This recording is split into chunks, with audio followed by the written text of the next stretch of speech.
It's time for a little comedy, a little content, and a lot of conversation.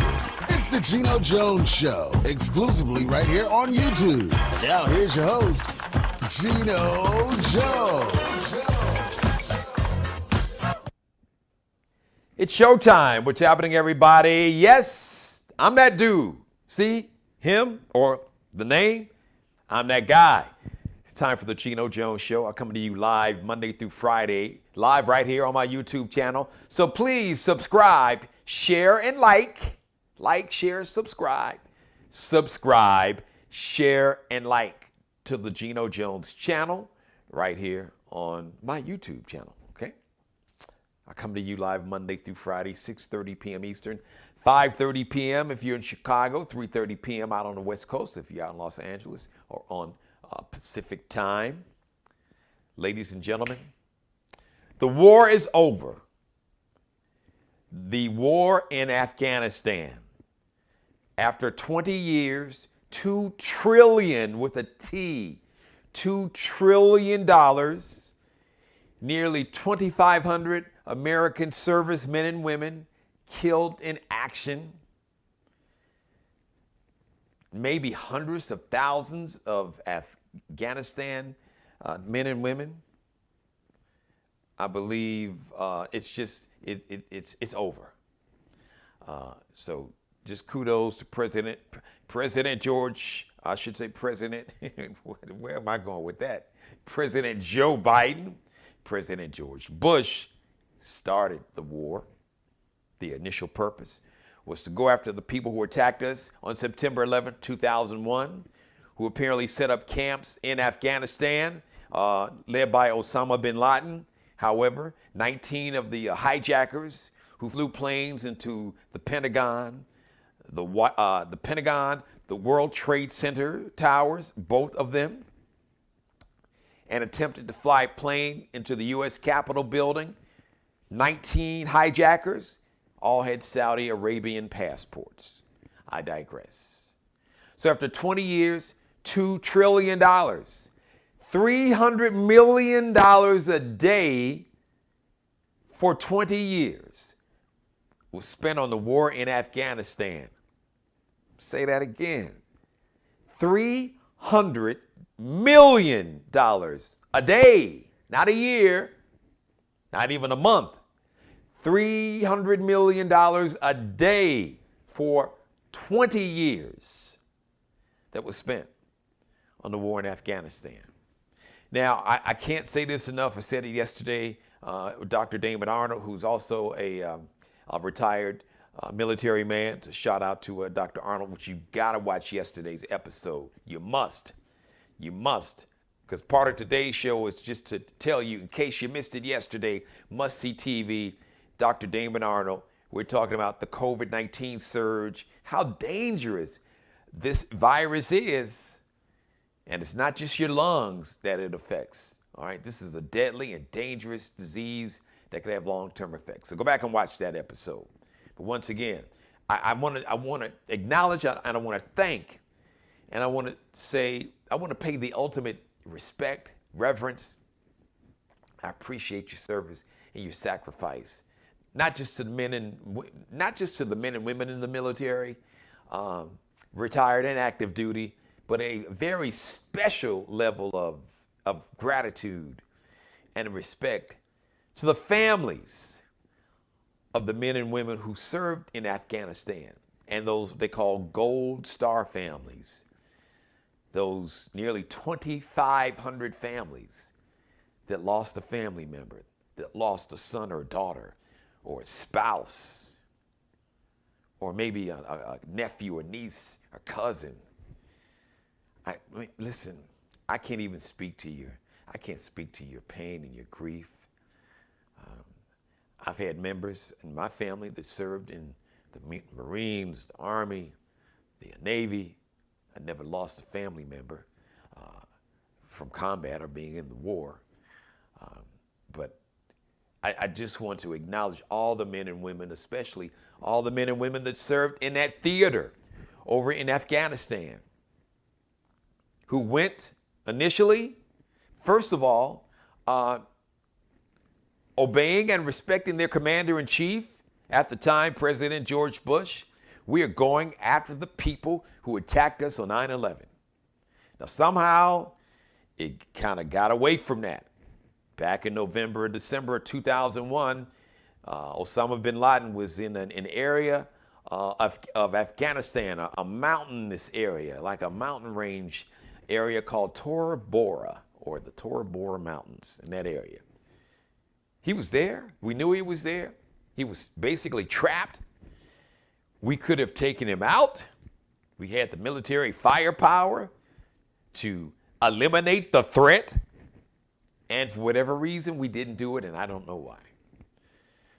May of 2011, Osama bin Laden was killed on the watch of President Barack Obama. And 10 years later, it took 10 years after bin Laden was killed in Pakistan, next door to Afghanistan. Not in Afghanistan, but in Pakistan. A country that shares a border with Afghanistan. For 10 years, we got into this, what they call nation building, which in theory, listen, in theory, I admire the fact that we helped so many women, children, we helped to at least temporarily create a climate. Women were able to open up businesses and go back to school. But in the meantime, the Afghan government, they were just corrupt. Still, and keep in mind, we, American taxpayers, were giving the Afghan government $300 million a day. Spent almost $100 billion training their military. Gave them some of the best equipment they could have, highly sophisticated vans if there was a bomb attack, that they had basically specially built, like Humvees, vehicles that they called them MRAPs, that could survive if there was like a suicide bomber, or sometimes they would have these bombs, they called them IEDs, explosive devices that would be on the roads, that has killed and maimed thousands of Americans. So the best technology, weapons, night goggles, you name it.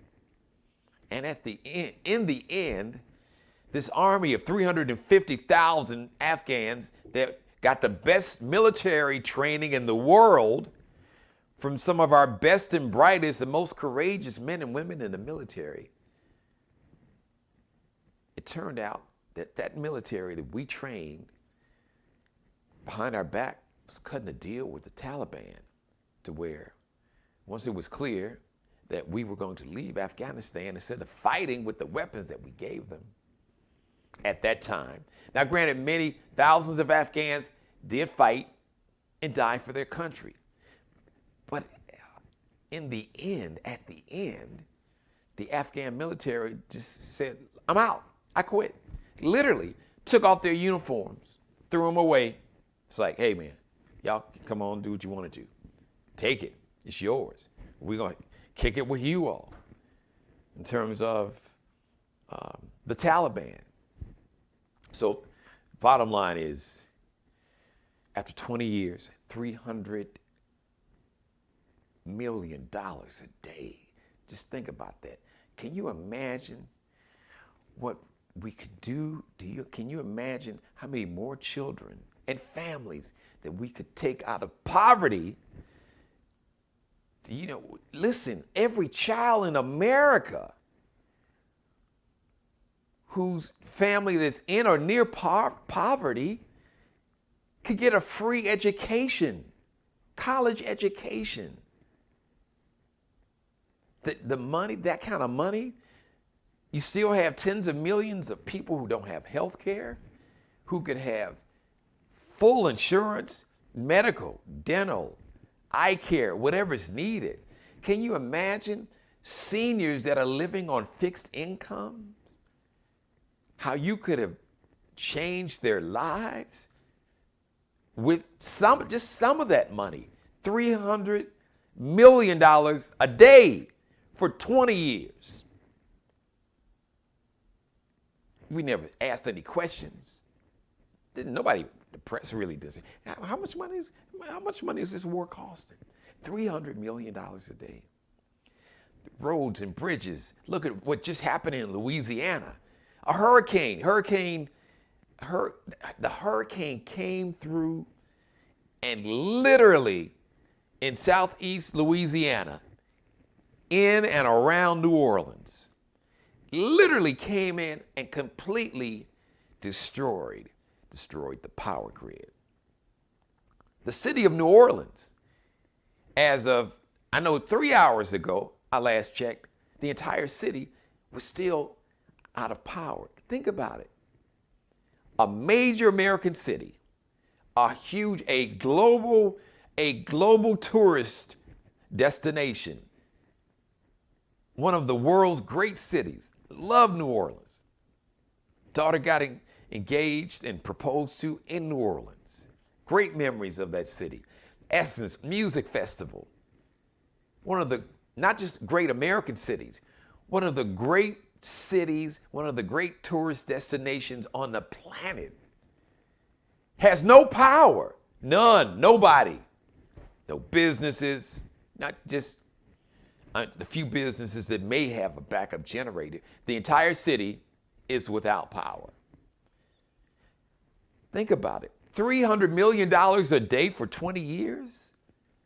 We could have rebuilt the entire power grid for America, not just New Orleans.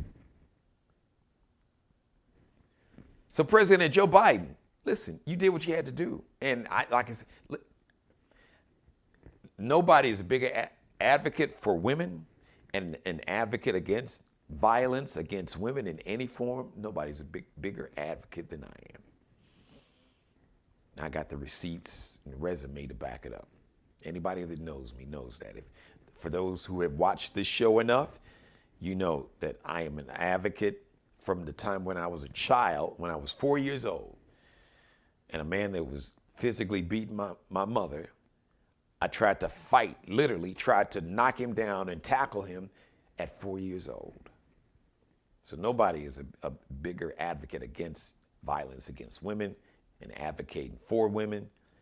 2 daughters and a mother and a wife and 2 sisters and nieces. But we can't want something for somebody more than they want it for themselves. The people, we did not understand the culture of a country to where you've had tribal factions for centuries, where there have been in some form, some type of civil war. You had the British tried to come in and colonize it. They got ran out. The Russians came, as a matter of fact, the Great Britain they came in twice in the 1800s, and they got their ass ran out. And then the Russians came in, and they got their ass ran out because they didn't understand the culture of that country. It's very tribal, really like 4th century. And that's not a slight. I'm not knocking them. That's their culture. And they have a right to live the way they want it if they're not doing anybody any harm.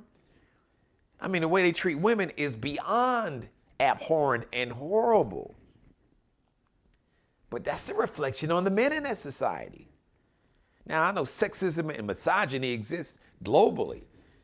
And America now, oh, listen, sexism and misogyny is alive and well.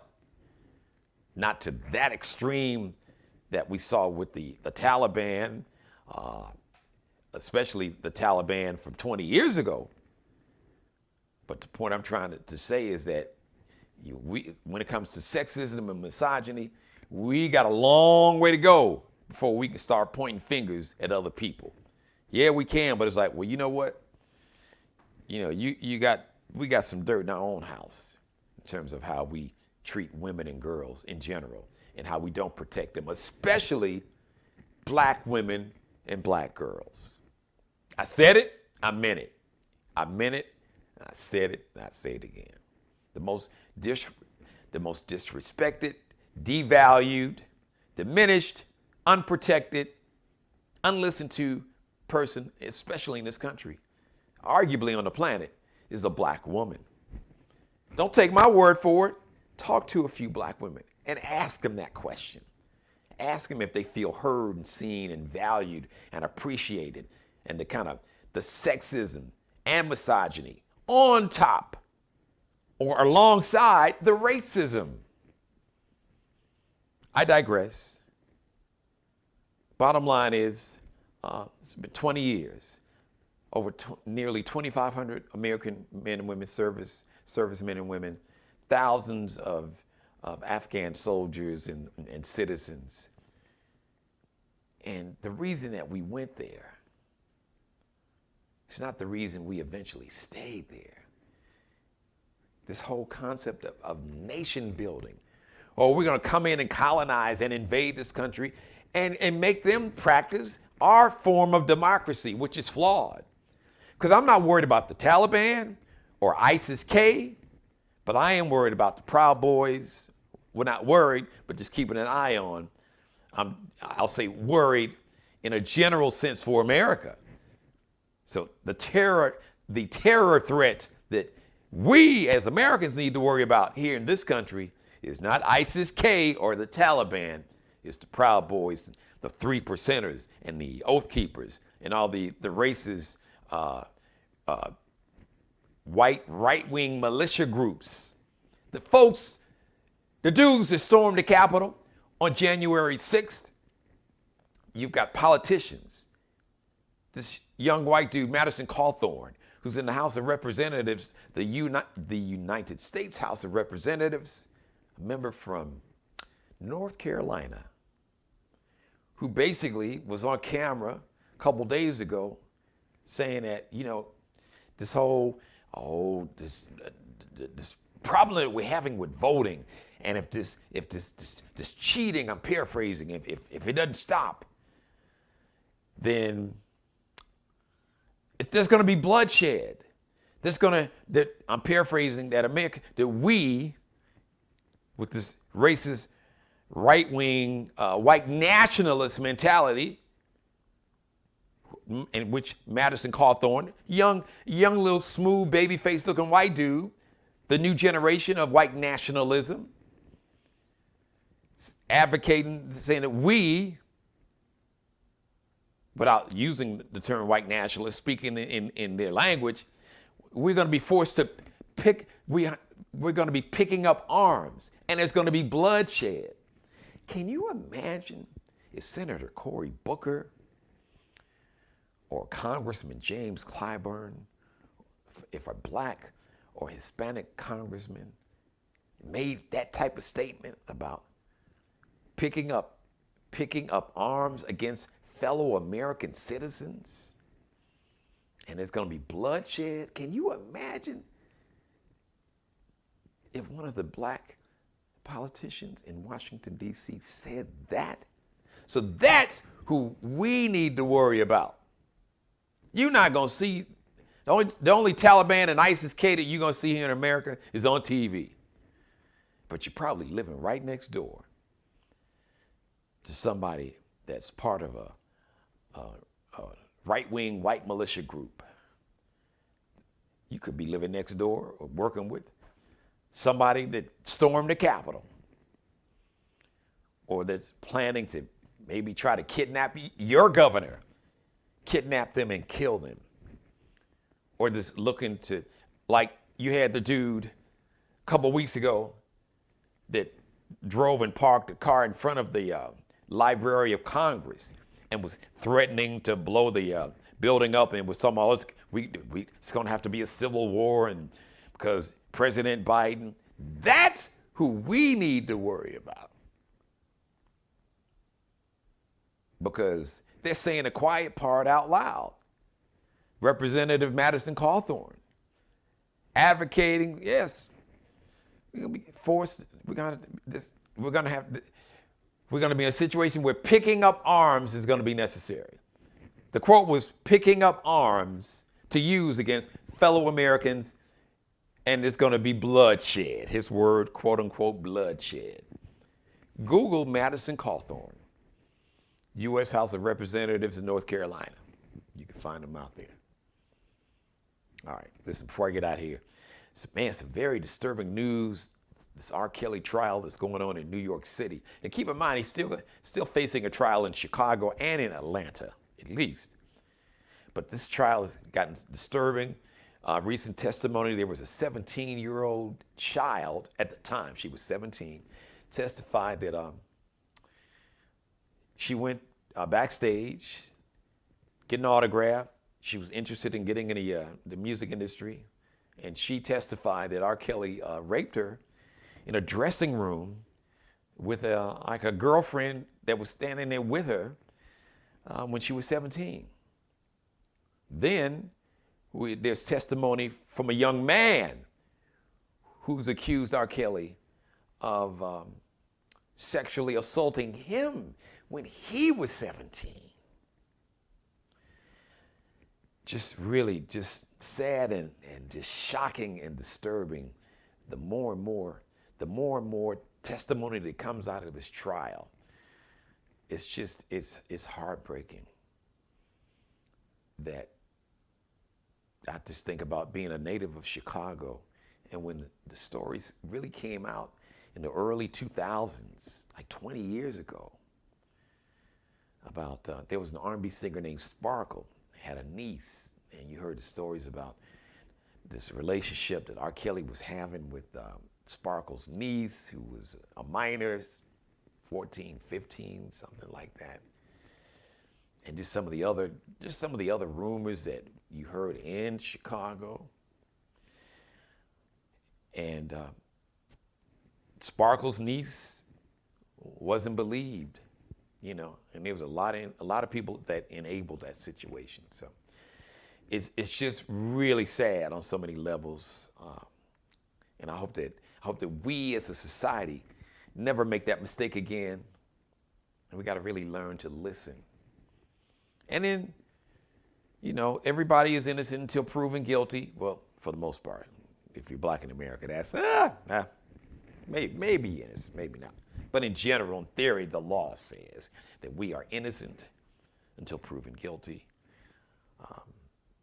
But okay, look into, somebody makes the allegation. All right, let's drill down.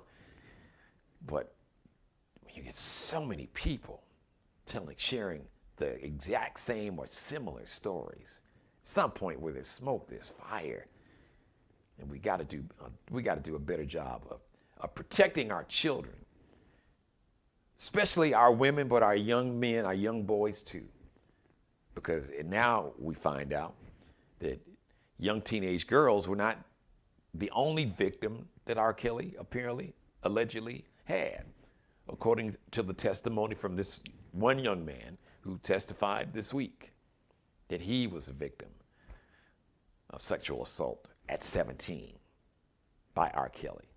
And this went on multiple times. Before I get out of here, please, I want you to go back and binge watch last night's show. Dr. Damon Arnold, one of the top public health and infectious disease experts. If you really want an education about the COVID-19 vaccine, and understand that vaccines, the whole concept and science of vaccines originated in Africa, came out of Egypt. Google somebody named Imhotep. Some would say really father modern medicine, but just do your own homework. But Dr. Damon Arnold, great advice, great perspective on how we can protect our children, especially if you have a school-age child that is under 12. He gives you some specific action steps, a plan of action, some action steps that you could take today or tomorrow when your child goes to school, to protect your child, because children under 12 cannot be vaccinated because Pfizer and Moderna are still conducting, they're in the middle of trials to find out exactly what dose, what level of vaccine, the amount, which dosage is going to be safe and effective for children under 12. And he recommended, if you have a child 12 and up, to please get that child vaccinated today. Because hospitals all over America now, children's hospitals are full. Children's ICUs are full all over America with children sick, on ventilators, died from COVID-19. This Delta variant. It's a whole different animal. So go back and watch. You can learn a lot. And we have a lot of fun too. Also, he gives very interesting perspective on the war in Afghanistan and just war in general. Because only 1% of the American population serves in the military. Only 1% of us has a family member that's serving actively right now. It's a huge sacrifice for such a small percentage. 1%? Think about that. But there's a whole lot of folks who want to go to war. We need to stay in Afghanistan. Let's surge, send some more troops.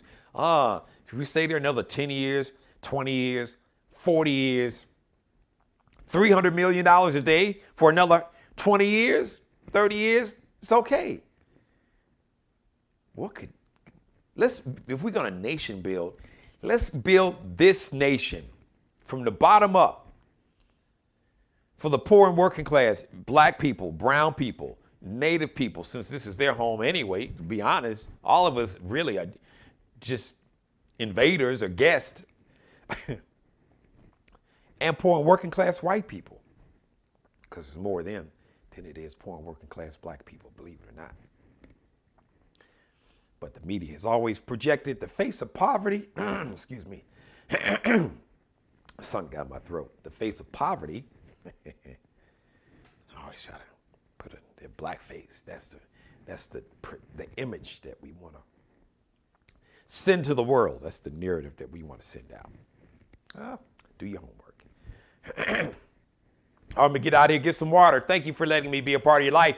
As always, God bless each and every one of you. God, most of all, thank you for letting me do the Geno Jones Show. I come to you live Monday through Friday, 6:30 p.m. Eastern, 5:30 p.m. Central, 3:30 p.m. on the West Coast. Please subscribe, share, and like the Geno Jones Show. Yes, sirree. Yes, ma'am. All right. Make sure you do that. Share this episode, tell everybody you know, tag them, copy the link, go ahead and screen grab. Black Twitter, help your man out there. All right, we got some great content for you. Come on, grab some of this good stuff and share it, tweet it. Let's make it go viral. TikTok, Black TikTok, holler at you, Instagram. You know how we do it. Let's make this thing happen. All right, thank you. Shout out to Markel Bailey, the official barber and hairstylist for the Geno Jones Show. He's on Instagram, IG, Kelby Cutting Up, KELBECUTTINUP. Alexandria Jones, she is the official wardrobe consultant and stylist, fashion designer, and fashion design major, Columbia College, Chicago. Shout out to my alma mater, Columbia College, Chicago. She's on Instagram, Lexi _Nicole Designs, LEXIE.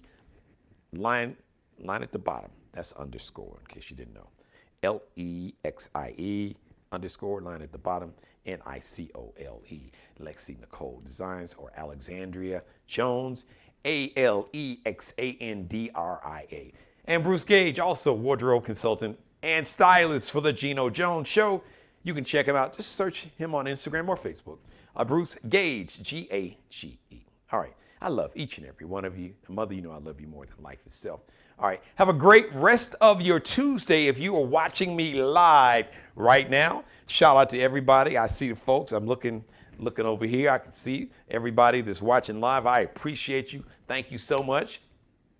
And if you're not watching it live, but you're watching it on playback, thank you so much. Be sure to please to share. First, subscribe if you haven't done it. Subscribe to my channel. Share the episode with everybody you know, your friends, co-workers, church members, fraternity and sorority, brothers and sisters, sisters and brothers, club members, the Mason Brothers, Eastern Stars. My mom was an Eastern Star. Even folks you don't like, aliens, it don't matter. So please subscribe, share, and like to the Geno Jones channel. The Geno Jones Show will come to you live once again Monday through Friday, 6 p.m. Eastern, 6:30 p.m. Eastern. Now tomorrow, my guest is going to be State Senator Mia McLeod of South Carolina. She's been a guest once before. She is running to be the governor of the state of South Carolina. So tomorrow I may have a special showtime. Keep your eye out. Tomorrow's showtime might be 30 minutes later, a half hour later, 7 p.m., a special 7 p.m. Start time for the Geno Jones Show. So check it out. Tomorrow, I'll see you then. Until the meantime, or until then, and in the meantime, like I said, thank you so much for watching. And one more thing, please, as always, be blessed. Subscribe and tune in to the next episode of The Geno Jones Show, exclusively right here on YouTube.